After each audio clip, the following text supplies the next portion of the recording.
I guess it depends on who's the patient in each one of these situations, right? Because Mhm. I'm imagining if I'm working with somebody who comes in this kind of relationship, complaining about like their significant other always being the main character, as you just described. Mhm. And I imagine you would do this as well. I'm getting this sense. But then the goal, I guess, the treatment approach would be what?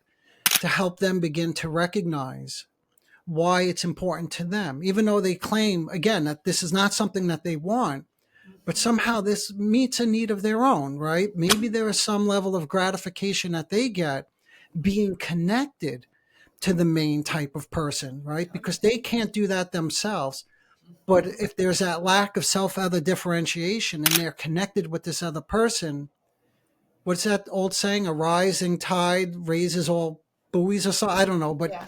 Yeah. they can, their own self esteem or self worth can increase because they're so connected. It's an extension of them. Mhm.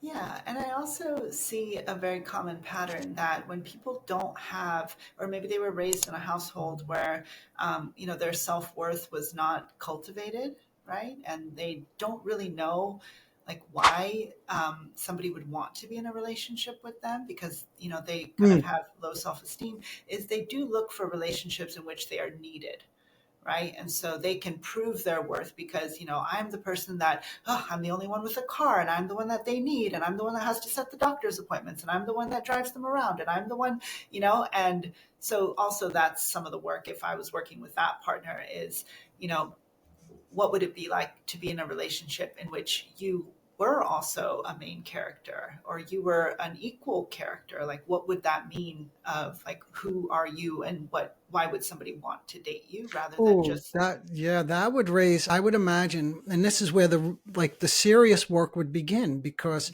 I can already imagine so many issues would come up around that because in part, if this was a role that they adopted in their own family, Mhm. then to be expressing a need or to be that main person would imply some level of separation from their own family, their role in the family and separation from the family, which is a Mhm. whole nother process now because we're talking about loss and Mhm. mourning and giving Mhm. something up, right? Mhm. Doesn't mean that you need to cut off your family, but being a psychic, like a psychologically or an emotionally independent person from your family Mhm. is a whole nother thing then that we need to get into.